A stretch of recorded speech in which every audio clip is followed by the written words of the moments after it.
झूले को देखिए और जोर से और गौर से देखिए। इनमें झूले में बैठे हुए लोगों के सर चकराते हैं और सर घूमते हैं और दिमाग घूमता है। जब इन झूलों से उतरते तो ऐसा लगता है कि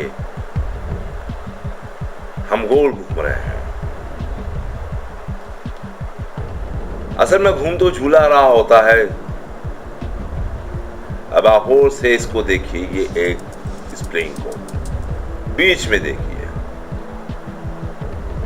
देखते रहिए और इसकी आंखों में आंखें मिलाइए।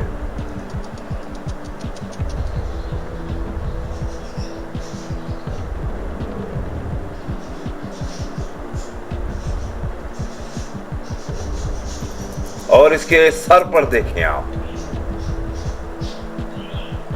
और इसके फिर चेहरे पर देखिए। आपको ऐसा लगेगा आपका दिमाग घूम रहा है और आप भी चल रहे हैं।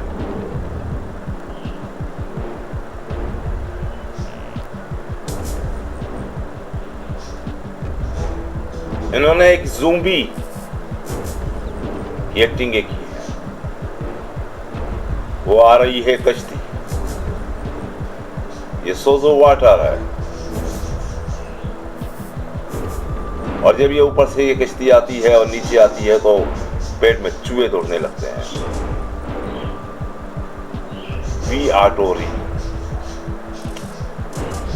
ये झूला तकरीबन 50 फीट ऊपर होता है और ये सब खतरनाक झूले कहलाए जाते हैं। इस बार जोन ईबीएस टीवी का वक्त खत्म होता है। इसके साथ ही हमें इजाजत दीजिए। अल्लाह हाफिज।